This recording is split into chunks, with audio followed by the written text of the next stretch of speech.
Bienvenue à ceux qui nous ont rejoints sur ce webinaire du LIER. Sans plus attendre, nous allons passer à l'intervention de Sylvain Pastor, directeur actuellement dans une collectivité territoriale, sur le sujet du jour qui est quel avenir pour les services publics locaux ou assainissement à l'heure de la raréfaction des ressources. Nous avons 1 heure. Sylvain, je te laisse tout de suite la parole. Bien, alors je vais commencer mon exposé d'abord par une présentation de ce qu'est un service public. On va partir d'aspects techniques, relativement techniques, en tout cas de gestion de service, pour ensuite élargir le propos. Le sujet, effectivement, c'est d'abord de vous expliquer comment on gère concrètement un service public de distribution d'eau potable. Et c'est important d'évoquer ce point-là. Alors, d'abord, pointer le fait qu'un service public de distribution d'eau potable, eh bien, c'est le service public qui exige plus que tout autre de satisfaire le principe de valeur constitutionnelle de continuité du service public, tant sur le plan quantitatif que qualitatif. C'est-à-dire que collectivités locales, bon, en l'occurrence initialement les communes et aujourd'hui les intercommunalités, de manière plus ou moins obligatoire, on pourra revenir dans le détail ensuite, sont tenues de distribuer de l'eau 24 heures sur 24, 7 jours sur 7, 365 jours sur 365. Et ça, c'est une ressource vitale qui a valu d'ailleurs, puisque j'ai vécu la période du Covid, lorsque j'étais directeur général des services d'un syndicat mixte qui avait en charge ce service, eh bien cette contrainte forte qui est à la fois évidemment pesante, mais aussi très valorisante pour les équipes qu'on anime. Un réseau d'eau potable, d'abord, qu'est-ce que c'est? Eh bien, c'est d'abord, parce qu'on parle souvent de services de distribution, mais c'est en fait quatre volets. Il y a d'abord la production, donc c'est bah, la récupération de la ressource. Il y a ensuite son transfert du lieu de production vers le lieu de stockage. Donc là, ce sont des grosses canalisations. Il y a ensuite le stockage lui-même, hein, euh, avant la distribution. Et ensuite, du lieu de stockage jusqu'au compteur de l'abonné, c'est ce qu'on appelle la distribution. Et en fait, le service public, c'est un service public de distribution. C'est-à-dire qu'en fait, la collectivité qui est en charge d'amener de l'eau chez ses usagers a la charge de l'amener du lieu de stockage jusqu'au lieu de distribution. Elle n'est pas du tout obligée de la produire elle-même, de transférer évidemment elle-même. Elle peut acheter sa ressource. Bon. Mais si la collectivité choisit quand même de produire et de transférer, alors on reste quand même dans le cadre du service public. Mais c'est une charge supplémentaire qui doit être rémunérée. Euh, voilà. Donc, alors ensuite, évidemment, ce qui est important de connaître comme concept, hein, c'est un terme qu'on entend souvent, c'est celui de rendement. Le rendement, c'est le rapport entre l'eau distribuée, donc celle qui arrive, la somme des distributions au compteur des usagers, par rapport à celle qui a été stockée. D'accord? Donc, c'est en gros ce qu'on entend souvent dire, hein, il y a de la perte en ligne, etc. En gros, 1 litre sur 5 est perdu entre le stockage et la distribution en moyenne. Ça a tendance à un peu progresser. Évidemment, ça dépend des réseaux, notamment en zone rurale où il y a beaucoup de kilomètres. Évidemment, arithmétiquement, il y a aussi beaucoup plus de pertes en ligne que sur les réseaux où les choses sont concentrées. Donc, c'est ce qu'on appelle le rendement et c'est un des éléments d'appréciation de la qualité du service que la collectivité en charge a l'obligation de rapporter à son assemblée délibérante, donc au conseil municipal ou au conseil communautaire, éventuellement conseil syndical, comité syndical lorsque c'est géré en syndicat mixte. Donc la production, bien, je vous le disais, c'est la ressource. Hein, la ressource, c'est essentiellement les nappes phréatiques, mais enfin, il y en a d'autres. La production nécessite que l'eau soit captée, et donc c'est un élément important. Pour la qualité, évidemment, il faut protéger le captage pour avoir une ressource la moins polluée possible. Hein. Je dis bien la moins polluée possible parce que, évidemment, on ne peut pas avoir une eau parfaitement pure parfois, mais on fait tout pour, et donc la législation oblige à un périmètre de protection immédiat, ce qu'on appelle le PPI, qui lui est vraiment totalement obligatoire, avec des règles extrêmement strictes, possibilité d'expropriation des parcelles, puisque la collectivité compétente se doit d'être propriétaire de ce périmètre. Et ensuite, deux autres périmètres rapprochés, éloignés, pour lesquels les contraintes sont moindres, mais aussi très recommandées pour se garantir une ressource de la meilleure qualité possible. On en vient donc ensuite au stockage. Une fois qu'on a transporté l'eau du lieu de production vers le lieu de stockage. Eh bien, le lieu de stockage, ce sont ce qu'on appelle les réservoirs ou les bâches, terme technique parfois, donc ils peuvent être semi-enterrés ou sur tour, hein, ce qu'on appelle les châteaux d'eau en langage commun. Et ensuite, on en arrive donc à l'essentiel de ce service public qui est la distribution via les canalisations et jusqu'au branchement. Donc, le branchement, c'est le compteur hein, que tout un chacun a. Le jusqu'au branchement, eh bien, c'est la propriété du service public. À partir du branchement, ça devient du domaine privé, notamment toutes les questions de réparation, de perte en ligne, etc. Au-delà du compteur ne concerne plus le service public, même si parfois dans les zones rurales en particulier, on aide aussi les usagers de ce côté-là. Mais ça reste une intervention qui est dans le domaine privé. Voilà. Alors ensuite, on va venir à la partie visible de l'iceberg du service public de l'eau potable, parce que vous allez vous doutez que si je parle de partie visible, c'est qu'il y a une partie cachée. La partie visible, eh bien, c'est celle que tout le monde connaît. C'est la relève des compteurs.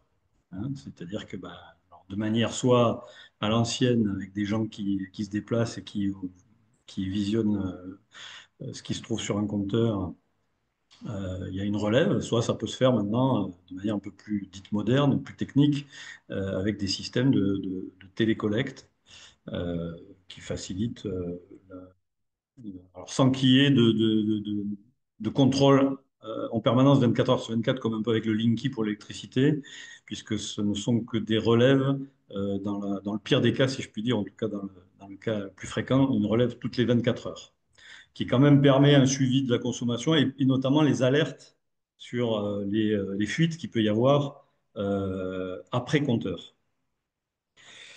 Puisque, bon, évidemment, on va le voir, la surveillance du réseau jusqu'au compteur, c'est de la compétence du service public. Après le compteur, c'est de la surveillance nécessaire de l'usager, mais on peut aussi lui rendre service en lui disant, attention, là, vous avez une surconsommation suspecte, vérifiez s'il n'y a pas une fuite chez vous. Voilà, évidemment, la partie visible, c'est aussi l'accueil des abonnés, l'échange avec les usagers. Ce qui est aussi visible sur la partie investissement, ce sont les travaux. Hein. Donc c'est le percement de la voirie, les canalisations. Vous voyez parfois dans vos rues des gros chantiers qui, en général, d'ailleurs, sont coordonnés avec le service voirie de la commune concernée. En général, quand une commune accepte qu'on perce son sol pour renouveler les canalisations, elle en profite pour refaire la voirie. Et donc, ça nécessite parfois des financements et des coopérations un peu complexes entre niveaux de collectivité. Mais ça, c'est assez visible au sens où chacun a eu l'occasion de voir un jour sa rue percée pour le renouvellement des canalisations. Alors, ça vaut pour le service d'eau potable, je parlerai ensuite du service de l'assainissement, mais également, évidemment, pour l'évacuation des eaux usées. Et il y a évidemment la partie immergée de ce service qui est finalement la plus importante et autour de laquelle il est important de communiquer dans la mesure où il y a une espèce de sagesse populaire pas toujours bien fondée qui consiste à dire oh, bah, l'eau, c'est pas, elle arrive de la montagne, elle descend jusqu'à chez nous, il n'y a pas de boulot derrière. En réalité, il y en a un et il est beaucoup plus technique qu'on le croit, avec un cœur, un service, une activité dont le cœur de métier, eh bien, c'est essentiellement la surveillance et la maintenance du réseau. Et c'est en fait ça qui coûte. Quand on dit qu'on paye le mètre cube tant, etc., c'est essentiellement pour surveiller et maintenir le réseau. Ça passe notamment par des travaux d'entretien, de génie civil, donc par exemple bah, les réservoirs qui doivent être entretenus rigoureusement pour se garantir une bonne qualité de l'eau et pas d'infiltration, notamment d'eau de pluie.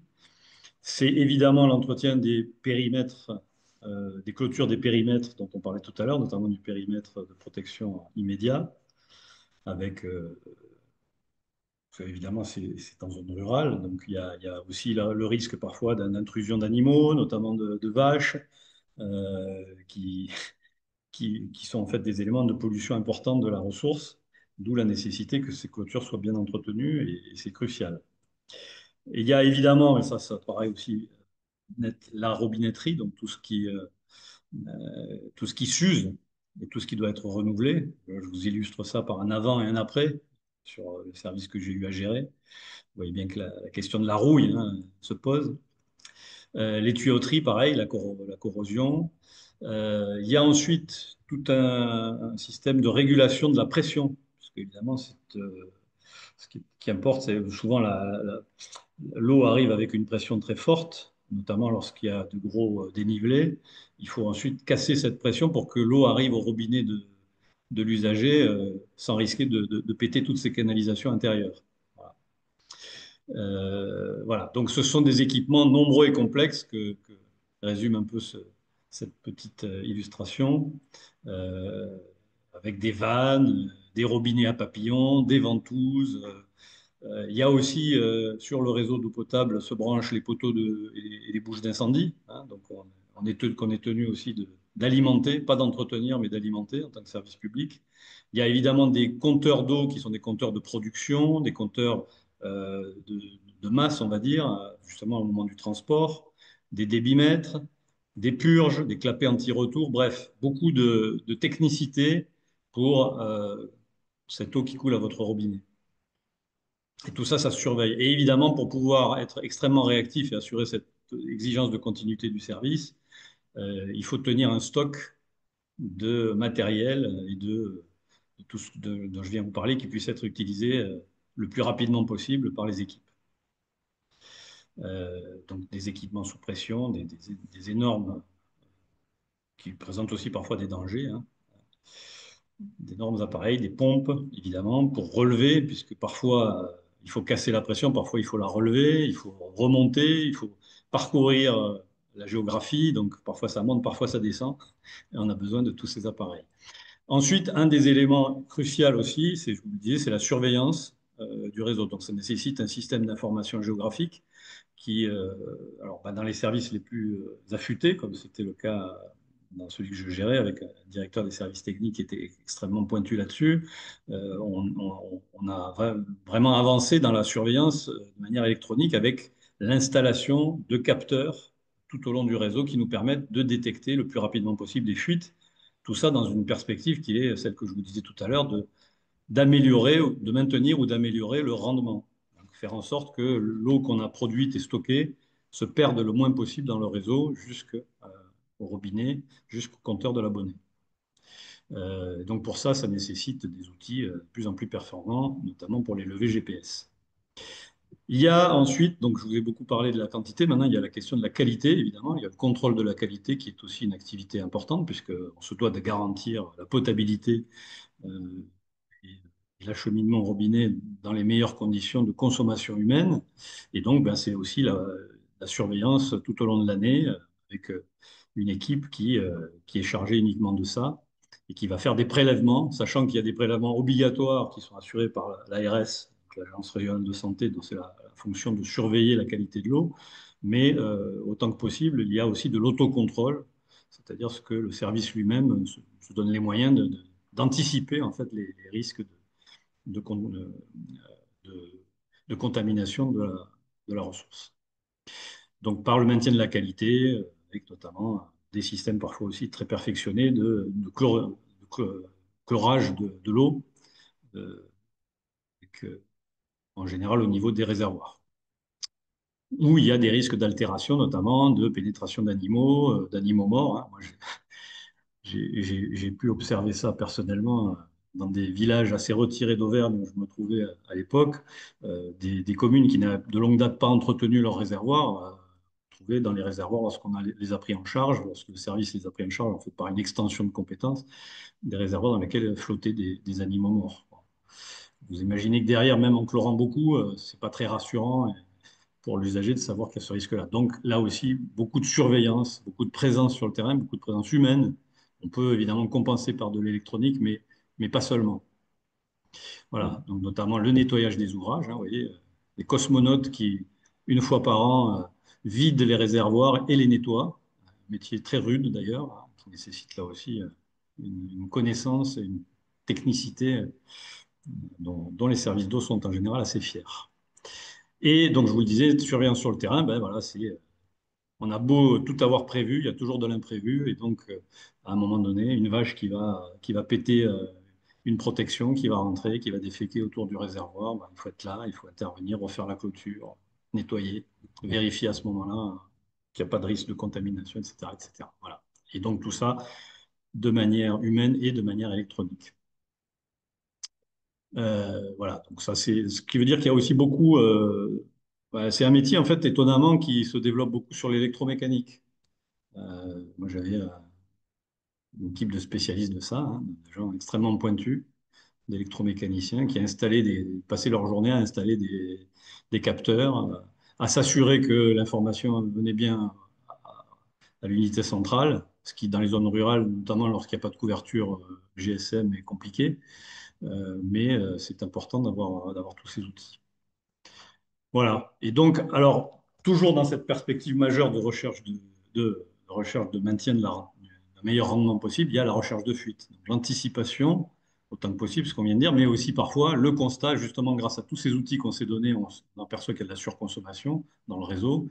Ben, on va tout de suite lancer nos fins limiers qui, avec des outils très précis et notamment très auditifs, on détecte beaucoup les fuites à l'oreille, vont se rendre sur le terrain pour constater la fuite et donc immédiatement la réparer. Puisque ben, dès qu'il y a une fuite, si on la laisse traîner, c'est arrivé, hein, là aussi sur des communes qu'on a reprises, parfois on sait qu'il y avait des fuites qui avaient duré un an, quoi, qui n'avaient jamais été reprises. Euh, donc évidemment, le rendement s'en ressent. Nous, l'objectif, c'est dès qu'il y a une fuite, avec notre système, c'était le lendemain, on intervenait, quoi. Et cette recherche de fuite, maintenant, peut se faire d'ailleurs de manière extrêmement perfectionnée. Et on avait amorcé d'ailleurs une coopération avec des prestataires qui nous permettaient d'avoir des informations par satellite, donc avec des caméras infrarouges en fait qui détectent des endroits où l'eau apparaît en quantité excessive par rapport à ce qui se passe précédemment. Et donc c'est un élément d'alerte qui est intéressant et qui permet là aussi d'être très réactif. Voilà. Bon, ben donc évidemment, ça nécessite des interventions d'urgence, hein. Ça peut être lié parfois à des phénomènes euh, météorologiques, hein, des crues, lorsque les canalisations passent à proximité de rivières. Voilà, des choses qui peuvent être très visibles ou pas. Et donc, les interventions se font aussi le plus vite possible. Et enfin, bah, simplement pour signaler, comme je vous le disais tout à l'heure, qu'un service d'eau potable, ça sert à distribuer de l'eau, évidemment, essentiellement, mais pas que. Ça peut aussi servir, par exemple, à produire de l'électricité. Sachant que lorsqu'il y a beaucoup de dénivelé, la pression monte, hein, c'est-à-dire que vous captez de l'eau en altitude, vous la faites descendre vers la plaine où se trouvent les gens qui vont la consommer, les abonnés. Le dénivelé crée une pression énorme qu'il va falloir casser. Donc en général, pour la casser, ben, on ouvre les vannes et on diminue la pression en perdant de l'eau, alors qui pour le coup n'est pas compté dans le rendement mais quand même qui constitue une perte par rapport à de l'eau qu'on a prélevée sur le milieu, qui est gaspillée parce qu'on n'a pas su faire autrement. Ben maintenant, il y a des solutions innovantes, on avait commencé à travailler là-dessus. C'est par exemple d'utiliser cette pression pour faire tourner des turbines et produire de l'électricité sans perte de ressources entre sa production et son stockage. Voilà pour ce qui concerne les fondements d'un service d'eau potable. Je vais revenir vers vous maintenant, enfin, au partage, pour évoquer avec vous quand même la question le service de l'assainissement. Je ne vais pas rentrer autant dans le détail parce que le temps est compté, ça fait déjà 20 minutes qu'on est ensemble. Mais je veux quand même donner un élément important dans ce qui est la gestion d'un service d'assainissement. En fait, il faut avoir en tête la notion que, bon, en fait, le service de l'assainissement, c'est l'assainissement des eaux usées.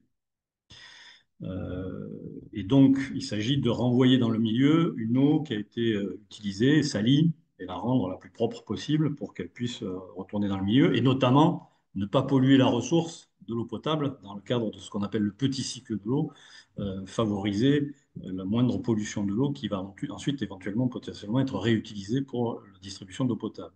Donc il y a deux volets d'un service assainissement, une compétence, c'est le volet collectif, c'est celui qu'on connaît, donc c'est ce qu'on appelle le tout à l'égout, les stations d'épuration, etc. Et il y a le volet non collectif, donc qui correspond à l'obligation de traiter les eaux usées des habitations qui sont dispersées et qui ne sont pas reliées à un système d'assainissement collectif. Dans les deux cas, c'est un seul et même service public, mais qui est financé différemment, notamment dans les zones rurales, donc l'assainissement non collectif lorsqu'il n'y a pas accès au réseau nécessite que les communes définissent un périmètre au sein duquel il y a obligation d'avoir ben, en gros ce qu'on appelle des fosses septiques qui doivent être contrôlées, entretenues et qui sont financées de manière forfaitaire à l'année. Tandis que le service public d'assainissement collectif, lui, est financé sur la base de l'eau potable consommée. On viendra après, parce que c'est la problématique du financement de ces services qui me semble crucial à prendre en compte. Mais aujourd'hui, le service d'assainissement collectif des eaux usées se fait sur la base en fait de la consommation d'eau potable, ce qui peut paraître paradoxal. Par exemple, lorsque pour diminuer la consommation d'eau potable, on va chercher une ressource soi-même, typiquement l'eau de pluie, par récupération sur la toiture, etc. La plupart du temps, si on l'utilise pour tirer la chasse, ce qui est en fait intelligent et écologique, mais pas tout à fait régulier, on va envoyer dans le réseau de l'eau euh, usée, de l'eau sale, qui va être traitée, mais sur lequel on ne paiera rien, puisque ça ne vient pas de notre compteur d'eau potable. Voilà. Donc on voit bien qu'il y a des décalages sur le mode de financement. Oui, on rentre effectivement dans les premières questions qui sont les croisements entre la raréfaction des ressources. On parle à la fois de l'eau et des ressources financières. Donc, tu voulais développer ce point, en fait, notamment sur l'aspect financier de tous ces Alors, services. ouais. Alors pour finir sur l'assainissement, en fait, donc il faut bien avoir en tête que en fait, il y a l'assainissement des eaux usées est distinct de l'assainissement de l'eau pluviale. C'est un concept à bien avoir en tête qui, d'ailleurs, a des implications sur les réseaux eux-mêmes, hein, les réseaux qui doivent être séparatifs. Je rappelle, hein, c'est-à-dire qu'il faut que les eaux usées par l'activité humaine soient, ne soient pas normalement dans le même réseau que l'eau potable. D'autant plus que le service de distribution d'eau potable et le service d'assainissement des eaux usées sont ce qu'on appelle les services publics industriels et commerciaux, soumis à l'obligation d'équilibrage des recettes et des dépenses dans des budgets annexes. Ce qui veut dire en clair, on va y venir, c'est vraiment crucial à retenir, c'est ce qu'on dit, l'eau paye l'eau. C'est l'usager qui en totalité doit financer le service public, non pas le budget général de la collectivité, donc non pas le contribuable. Tandis que l'assainissement des eaux pluviales, lui, est un service public administratif qui relève du budget général des collectivités, donc peut être financé non pas par l'usager, il n'y en a pas d'ailleurs, mais par le contribuable. Voilà. Donc ça, c'est vraiment des notions qu'on doit avoir clairement en tête pour comprendre la problématique dans laquelle on est actuellement, finalement, qui est l'effet de ciseau dans lequel on se retrouve, qui est, on a une ressource qui se raréfie, on pourra revenir là-dessus éventuellement. Il y a d'ailleurs un très bon article paru dans Le Monde ces derniers jours avec une très bonne interview d'une hydroclimaticienne qui pointe la nécessité de la sobriété. Ça va de soi dans le réseau dans lequel on est. Mais cette sobriété, elle est paradoxale parce que quand on demande, et moi j'avais ça exactement quand je gérais mon service, en fait, on cherche à ce que l'abonné consomme le moins possible, si on a une conscience écologique et qu'on veut préserver la ressource, et en même temps, c'est là-dessus qu'on se finance. Notamment bah, tout le système de maintenance et de surveillance du réseau dont j'ai parlé, ça c'est du fonctionnement, mais aussi tous les investissements pour renouveler les réseaux, qui doivent en gros, bon an, mal an, une canalisation, il faut qu'elle soit changée tous les 80 ans. On est très en retard là-dessus, donc des canalisations évidemment vieillissantes, qui fuient et qui donc diminuent le rendement. Et on nous dit aujourd'hui, ben, il faut favoriser que les gens consomment moins. On voit bien que c'est paradoxal. Enfin, en tout cas, c'est ça qui crée cet effet de ciseau qui fait qu'on n'arrive plus à financer un service crucial parce qu'on demande aux gens finalement de consommer moins. Ça pose donc la question de savoir comment on peut éventuellement réformer le mode de financement de ces services publics, et particulièrement donc, du service public de distribution d'eau, mais aussi de l'assainissement, puisque je le disais, l'assainissement est financé par la consommation d'eau potable. Donc on voit bien qu'il y a quand même des choses là qui sont un peu gênantes par rapport à notre préoccupation, qui est quand même celle de la préservation de la ressource.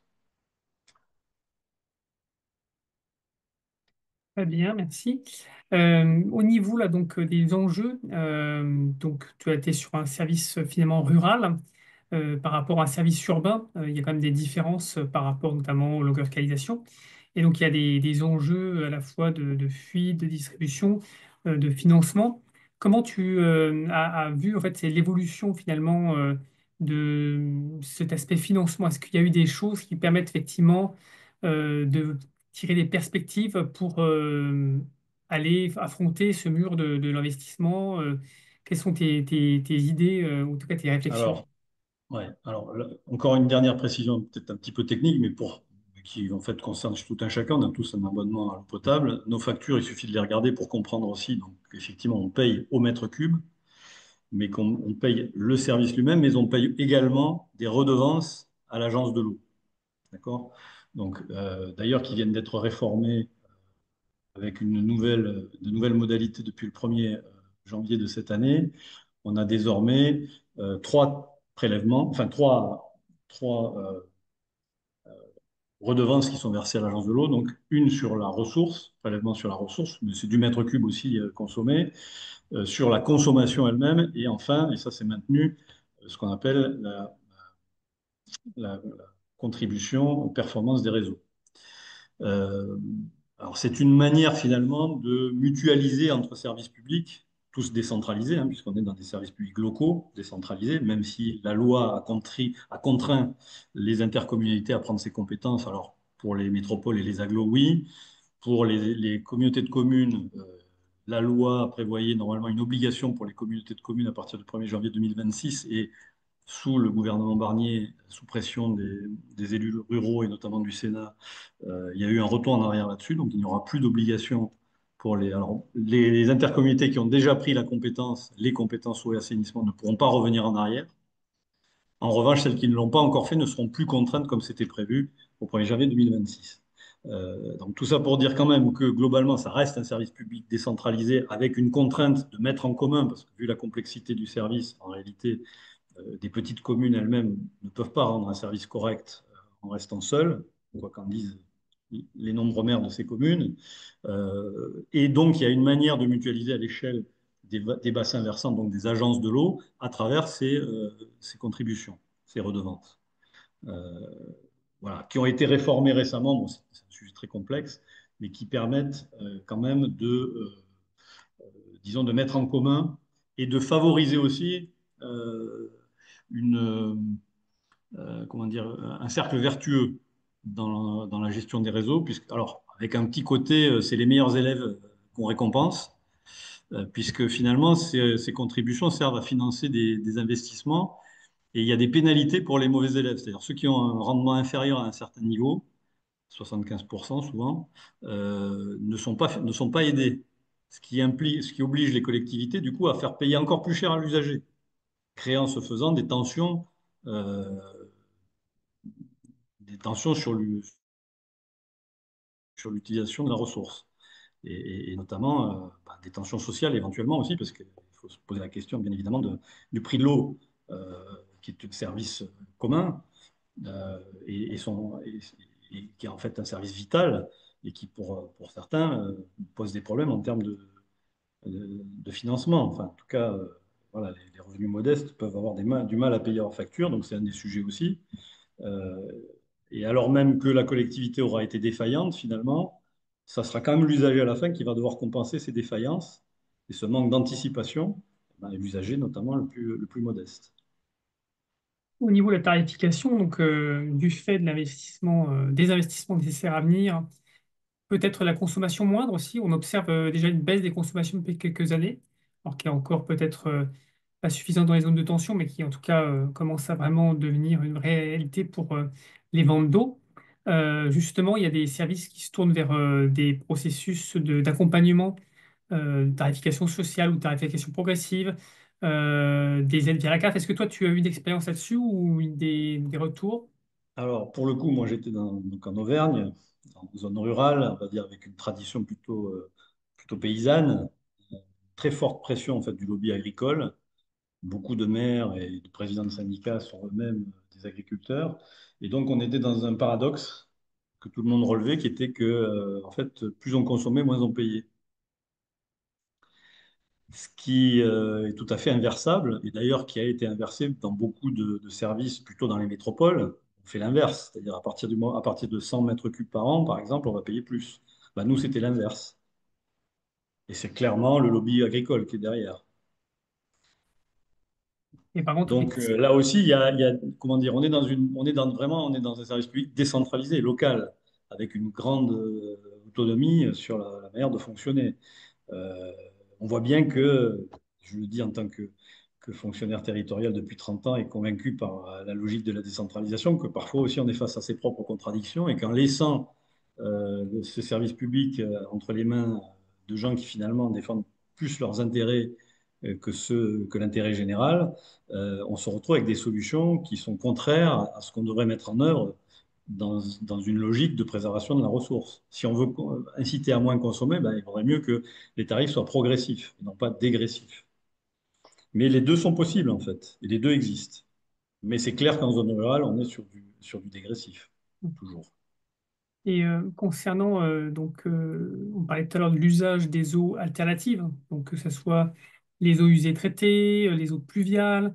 Donc en fait, est-ce que vous aviez mis en place des choses? D'abord, parfois on parle de compteurs finalement qui sont mis en place pour les eaux usées, là quand on est sûr qu'effectivement quelqu'un fait un puisage par ailleurs. Et comment tu vois ces perspectives-là? Est-ce que pour toi c'est des solutions entre guillemets qui vont résoudre le problème ou faut-il finalement un peu plus développer la sobriété? Comment tu sens ces choses-là, toi? Alors là, tu parlais d'eau usée ou Alors, d'eau potable? c'est des eaux qui sont utilisées à des fins de remplacement de l'eau potable, en fait. Mhm. Pluviale, eau usée traitée. La Hum, réutilisation. Bon, alors, hum, je ne sais pas si tu l'as dit dans le préambule pendant que j'avais été déconnecté tout à l'heure.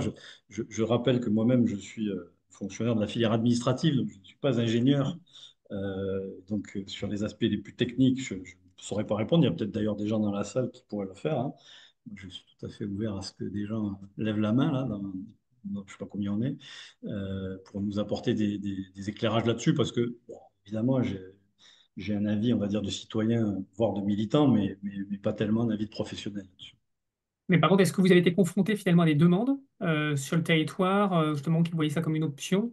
Ou est-ce que c'est la question de la sobriété, justement, était déjà à l'ordre du jour? Ou est-ce que c'était encore quelque chose d'un peu éloigné? Non, c'est une problématique face à laquelle on est d'abord parce que avec la raréfaction de la ressource, les tensions sur la ressource, évidemment, faire face à certains moments, notamment en été, dans des zones où il y avait aussi parfois beaucoup de tourisme, beaucoup de résidences secondaires, nécessiter de la sobriété. Et en même temps, comment dire, par exemple, pendant le Covid, on a eu une augmentation de consommation importante. Beaucoup de, entre guillemets, de Parisiens sont venus passer la période du Covid dans leur résidence secondaire en Auvergne et on a observé une augmentation de consommation. C'était plutôt hors saison, donc ça nous a fait des recettes supplémentaires, ce qui nous a donné de l'air pour la gestion de notre budget et c'était très bien. Euh, on pouvait faire face. En revanche, pendant les périodes estivales en particulier, ou même à l'automne d'ailleurs, où c'est là parfois qu'on a le plus de difficultés, parce que c'est pendant l'été que ça s'est raréfié, euh, on était satisfait aussi qu'il n'y ait pas toujours trop de consommation, parce que parfois, dans certaines zones, on est obligé de compenser l'absence de ressources, par exemple par des apports en camion, qui est extrêmement anti-écologique et extrêmement coûteux aussi. Mais comme on a une obligation de continuité de service, parfois il faut recharger les réservoirs par des camions. Alors la question, c'est celle de l'interconnexion des réseaux qui est derrière ça. Et alors, jusqu'où on peut aller dans l'interconnexion, ça pose la question aussi du respect de tout ce qui est bassin versant, etc. Bon, là, je vais parler en tant qu'ancien conseiller régional. À l'époque où j'étais conseiller régional, il y avait un projet qui était porté par le président de la région dont j'étais l'élu, qui s'appelait Georges Frêche, qui était de transporter l'eau du Rhône jusqu'à Barcelone. Pour moi, était une aberration, qui a été une aberration pour tout le monde. C'est la version la plus caricaturale, mais parfois, à l'échelle de nos services publics locaux, la question se pose, est-ce qu'on va interconnecter tel réseau moyennant d'utiliser des pompes qui consomment beaucoup d'électricité pour se garantir une continuité de service? Évidemment que c'est, en tant que gestionnaire d'un service et soumis à cette contrainte de continuité, on se doit de réfléchir à ces solutions-là. Mais est-ce que du point de vue de la bonne utilisation de la ressource, du point de vue plus citoyen, écologique, c'est la bonne issue? On peut en douter. Donc la responsabilisation à l'échelle de son bassin versant, c'est aussi quelque chose d'important. Et on est effectivement confronté à ce genre de choses. D'autant plus que ce genre d'interconnexion, c'est parfois un coût aussi, évidemment, en investissement et en fonctionnement. Tu as effleuré le sujet un petit peu sur la partie repenser le modèle économique. On a parlé de mode de gestion privé-public. Si tu pourrais développer un peu cet aspect-là. Ouais, c'est vrai que c'est important aussi d'évoquer ça. Donc, alors, comme je vous le disais, la distribution d'eau potable et l'assainissement des eaux usées sont des services publics industriels et commerciaux. Et à ce titre, sans rentrer trop dans le détail de cet aspect quand même juridiquement très complexe, ce sont des services qui peuvent se déléguer. Donc, il y a deux grands modes de gestion des SPIC, c'est la gestion en régie ou la gestion déléguée. La gestion déléguée, hein, c'est ce qu'on connaît pour l'essentiel sur le territoire national, hein. C'est les grands groupes, dont le nombre s'est d'ailleurs réduit récemment avec l'absorption de Suez par Veolia, même si là aussi il faudrait un peu plus rentrer dans le détail. Une espèce d'oligopole national qui fait que les collectivités compétentes, les intercos pour l'essentiel, soit elles décident de gérer elles-mêmes avec leurs propres services, et elles créent pour cela des régies, avec du personnel qui leur est propre, personnel de droit privé quand même, pour assurer la passation éventuelle en cas de décision de délégation ou de retour en régie à l'inverse. Et la solution donc déléguée, ben, c'est Veolia, SOR, parfois des petits opérateurs locaux, mais assez rares, à qui est confiée la gestion du service, parfois même l'investissement, c'est parfois des formes concessives ou des formes d'affermage, avec des modalités parfois avec des sociétés publiques locales qui sont créées avec les collectivités, etc., qui, qui amènent en fait à des enjeux qui sont des enjeux qui dépassent largement la collectivité. Et c'est tout le débat qu'il y a autour de la reprise en régie des services publics pour reprendre la main finalement sur ces services publics qui, bien qu'ayant été délégués, la délégation, c'est pas la privatisation en principe. La délégation, c'est je vous confie la gestion de ce service, mais je vérifie en permanence chaque année, je me donne donc les moyens de le faire avec des services pour ça, que vous rendez bien le service. En réalité, sur les 30-40 dernières années, on observe que les services qui ont été délégués ont été totalement abandonnés à l'initiative privée, ce qui amène à des situations qui, lorsqu'il s'agit de reprendre en régie, très concrètement, la difficulté, c'est parfois on ne récupère même plus les plans des réseaux. La collectivité compétente ne sait même pas par où passent les canalisations, en clair.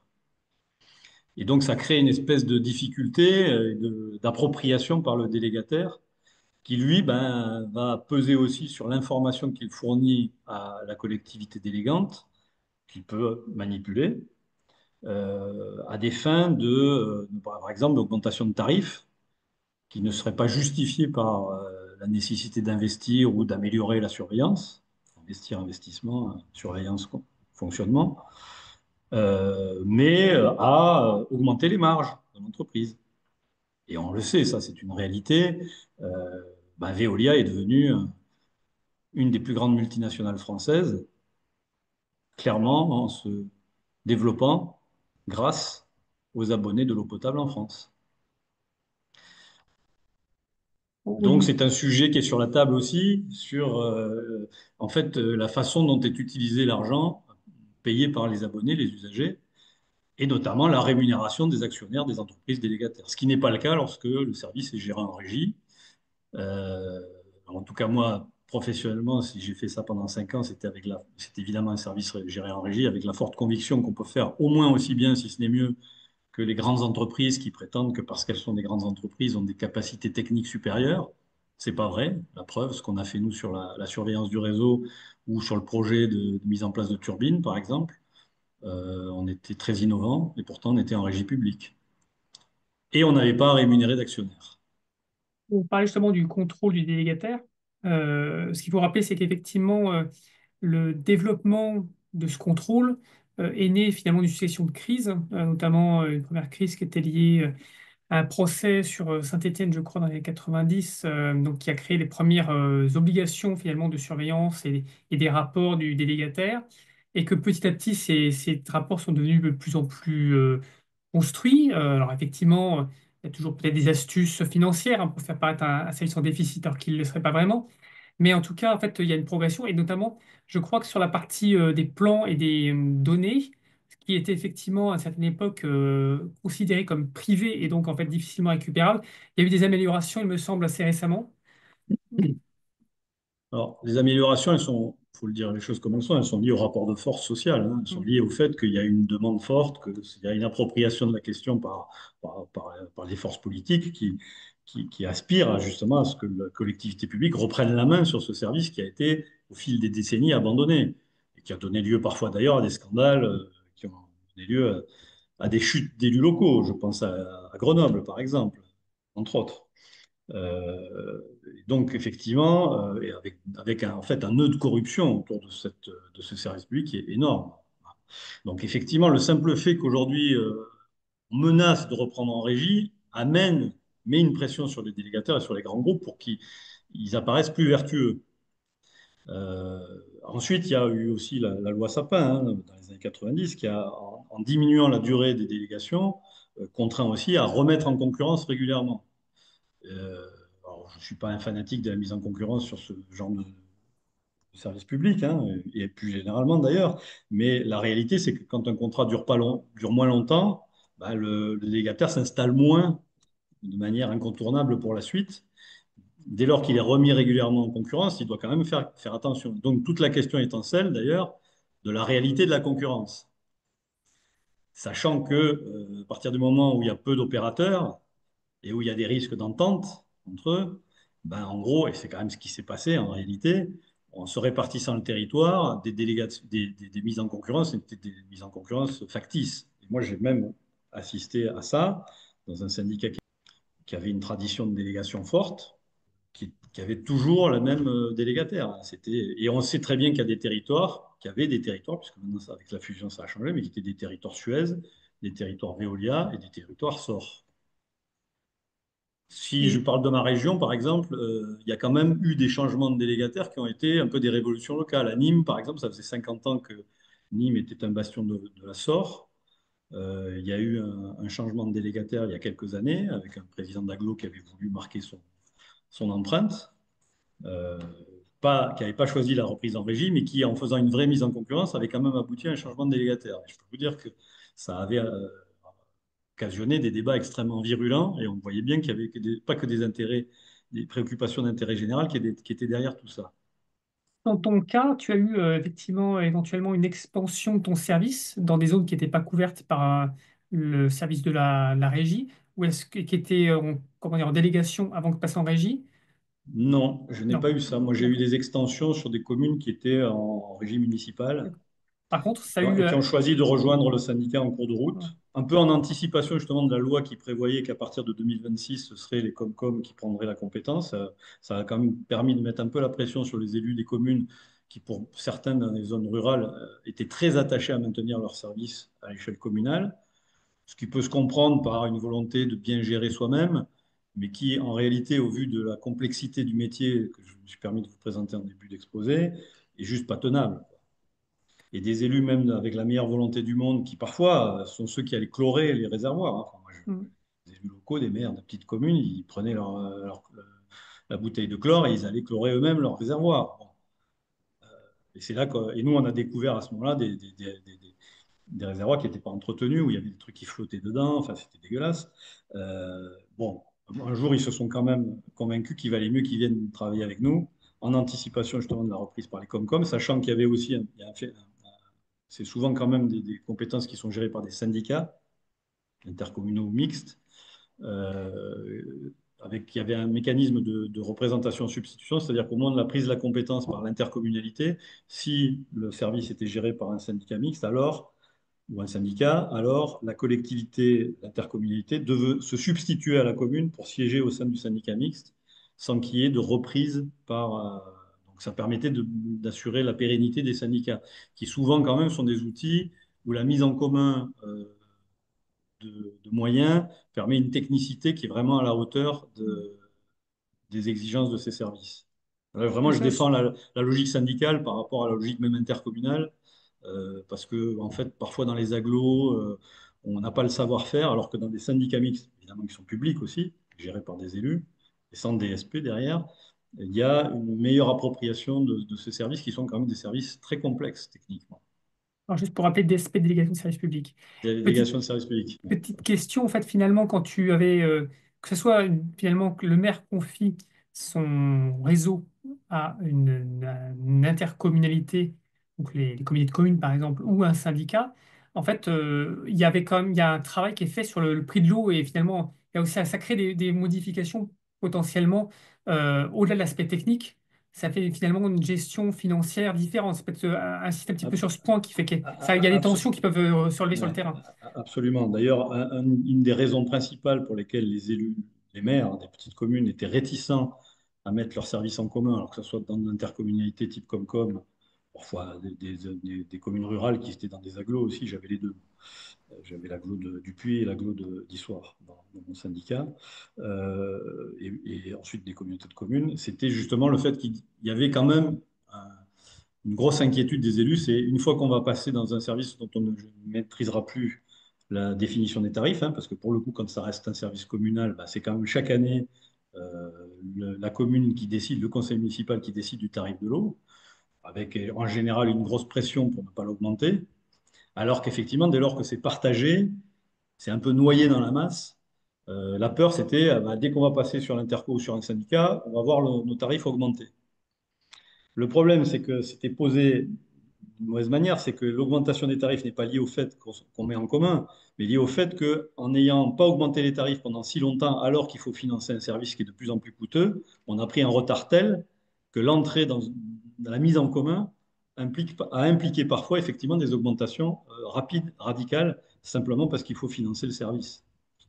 Et que lorsque des canalisations n'ont pas été renouvelées depuis 50 ans, et que tout d'un coup, parce que en fait, des maires ruraux n'ont pas été vertueux eux-mêmes, n'ont pas anticipé suffisamment, au moment où c'est repris par un service intercommunal ou syndical, là, il y a une prise en compte de la réalité, de la nécessité d'anticiper, parce que c'est vraiment un service public, c'est celui qui est de plus long terme, en fait. Hein. Je disais tout à l'heure, une canalisation, c'est 80 ans.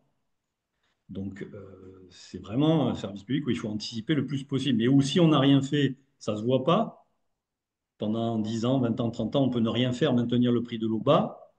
Et puis tout d'un coup se réveiller en se disant, merde, j'ai pas renouvelé mes canaux, va falloir que j'investisse à mort. Va falloir que plutôt que de faire du renouvellement à 1%, je le passe à 2%. Ça devient intenable économiquement. Je suis obligé d'augmenter les tarifs. C'est socialement intenable. Et dans ce cas-là, d'ailleurs, par dérogation, je peux quand même le faire financer par le budget général. C'est une dérogation qui est prévue par la loi. Et donc, c'est parfois ce qui arrive, mais ça nécessite quand même que l'usager contribue. Et donc, effectivement, et là, là, on sort les fourches. Hein. Ah, ils vont augmenter le prix de l'eau. Et dans les zones rurales, moi, ce que j'en retire, qui est plutôt un urbain méditerranéen, dans les zones rurales de montagne, euh, l'eau, c'est le pétrole, quoi. Petite question justement sur ce pétrole qui nous Ou dialogue. l'or. C'est en fait finalement, on voit qu'aujourd'hui il y a des tensions sur les territoires qui vont être de plus en plus exacerbées par le changement climatique. Il y a eu déjà des cas de coupure d'eau, il y a des cas effectivement sur le partage de l'eau, l'appropriation de l'eau. En fait, c'est une vraie question politique au niveau national et au niveau local.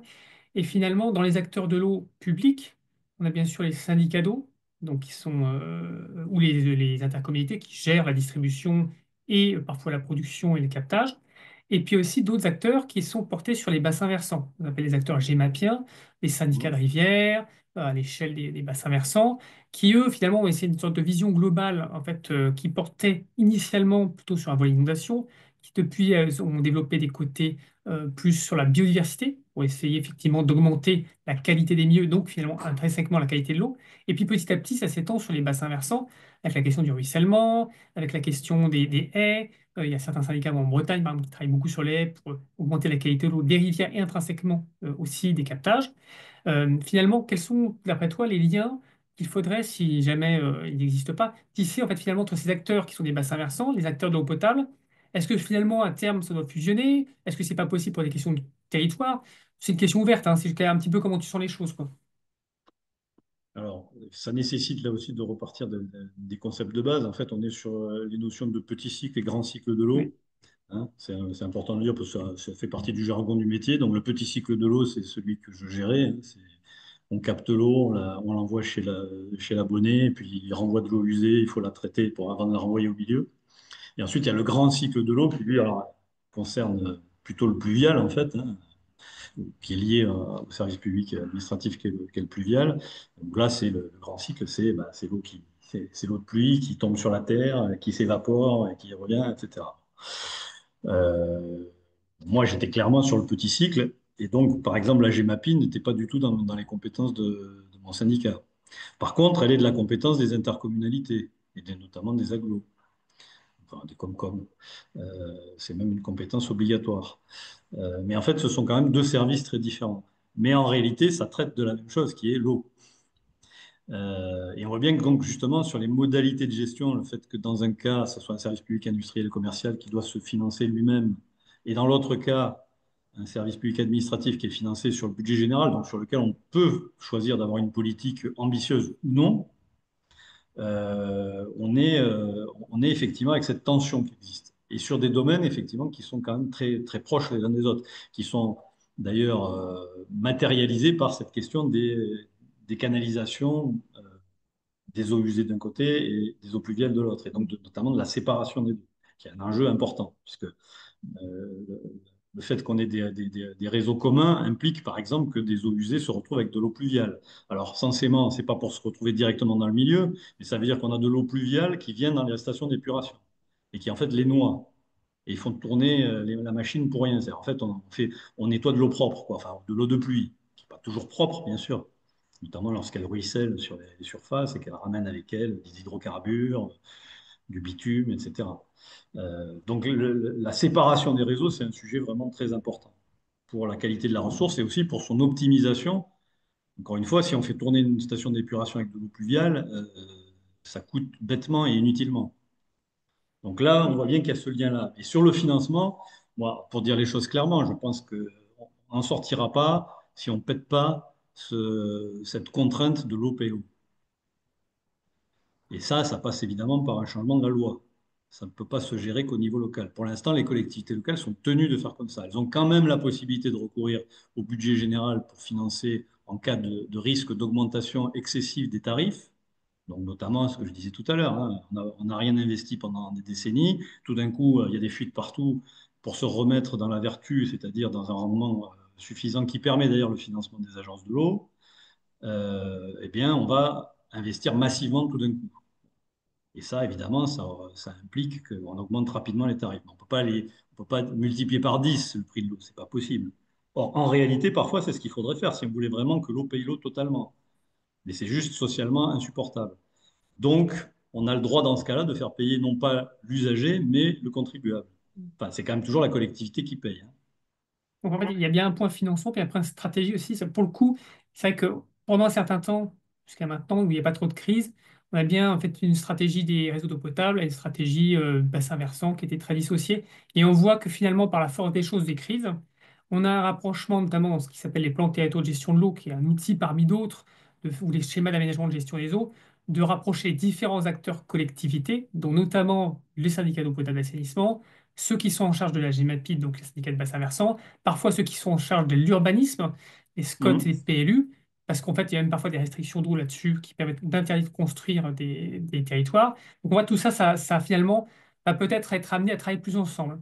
Absolument. Et avant de terminer, parce qu'on doit terminer dans quelques minutes, peut-être un petit point sur la concertation ou l'engagement citoyen, comment dire, auprès des collectivités. Est-ce que sur ton territoire, toi, vous avez comment dire, il y a comment dire, le rapport annuel, donc qui est Mhm. une obligation, et finalement Absolument. qui était un moyen aussi de discuter ou en tout cas de communiquer. Est-ce que toi, tu as vu des choses bon, sur ce volet-là qui t'ont marqué, que ce soit une expression locale ou nationale, ou est-ce que tu as des choses que tu pourrais signaler sur cet aspect finalement de cette, entre guillemets, transparence ou discussion avec le citoyen. Alors, clairement, hein, là, je témoigne en tant que professionnel, en tant que directeur général des services d'un syndicat mixte en compétence des services eau et assainissement pendant 5 ans. euh, on appliquait la loi et puis basta, quoi. C'est-à-dire qu'effectivement, le rapport annuel sur la qualité du service, hein, ce qu'on appelle le RPQS, était présenté, ce qui est une obligation aussi, devant l'assemblée délibérante du syndicat concerné, qui avait la compétence, mais c'était un débat entre élus, qui était en général expédié comme quelque chose qu'on est obligé de faire, mais qui ne donnait absolument pas lieu à appropriation sociale. Alors ça, je répète, hein, moi, pour le coup, là, je n'étais qu'un fonctionnaire en charge d'appliquer ce que souhaitaient les élus. je n'ai jamais senti, et puis je suis pas allé trop sur ce terrain, j'avais déjà beaucoup d'autres chats à fouetter pour essayer d'améliorer le service, pour ne pas me mettre moi-même en difficulté en allant suggérer des solutions qui relevaient plutôt de choix politiques, c'est-à-dire effectivement de débats plus, plus élargis en fait au simple microcosme des élus, pour justement créer autour de la question de cette ressource majeure qu'est l'eau, une démarche plus collective, plus sociale. Non, là, franchement, je ne peux témoigner d'aucune initiative en la matière. Euh, J'aurais été élu, peut-être que je pourrais en parler, mais là, je n'étais que fonctionnaire. C'est vrai qu'on peut par contre signaler effectivement que ça commence à venir, donc certains services qui sont assez gros, structurés. Je pense à la communauté de communes Dunkerquois, par exemple, ou le Grand Lyon, qui mettent en place des commissions avec des usagers pour parler des enjeux stratégiques d'avenir, notamment, pas que des questions de prix, hein, des questions de choix stratégiques sur est-ce qu'on va finalement étendre un périmètre de protection, faire de la production entre guillemets bio sur un captage. En fait, il y a vraiment des enjeux stratégiques. C'est qu'aujourd'hui, c'est plutôt à l'échelle des agglos que des collectivités rurales qu'on voit ça. Mais on peut espérer qu'effectivement, ces discours, ces dialogues se fassent un peu plus généralisés, puisque en fait, il y a un enjeu de société, effectivement, de la protection des captages, que ce soit en quantité ou en qualité, qui rejoint finalement la question de la pression locale, en fait. Donc voilà, Absolument. sur la partie communication, il y a des choses à faire qui peuvent se faire sur un territoire, quoi. Je crois qu'on a Et pu qui ne faire peuvent le... venir que de la pression sociale, donc de la mise en débat de cette question, pour que effectivement les- les citoyens usagers s'en saisissent.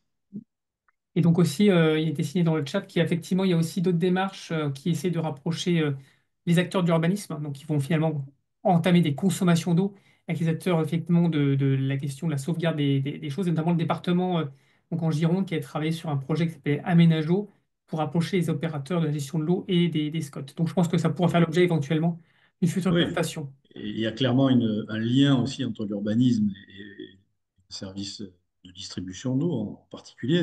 C'est la question de l'étalement urbain et de l'extension des réseaux qu'implique aussi l'étalement urbain avec les surcoûts que ça représente, qui pourrait amener à ce que, ça fait partie d'ailleurs des points qui sont abordés dans l'article paru là, il y a 2 jours dans Le Monde, qui pourrait amener à ce que, par exemple, on conditionne l'octroi d'un permis de construire par un maire à la capacité d'amener d'amener l'eau. Alors c'est déjà le cas, hein, Oui, mais ça peut être renforcé pour aider les élus locaux, les maires qui sont quand même sous pression, hein, surtout dans des zones où il y a un enjeu autour de l'urbanisme qui est important, notamment bah, par exemple dans le sud de la France où je vis.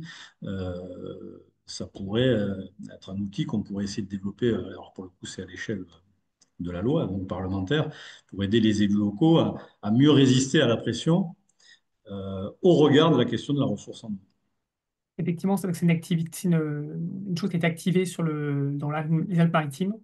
Et donc, les ARS, effectivement, aussi, dans certaines régions, essayent dans les zones de tension, de développer ça. On va essayer de être obligé de couper, parce que peut-être ça fait 1 heure. En tout cas, merci à vous pour cette participation. Merci à toi, Sylvain, pour ta collaboration et ton témoignage qui permettront d'être partagés sur le web. Je vous souhaite une bonne journée à tous. Merci.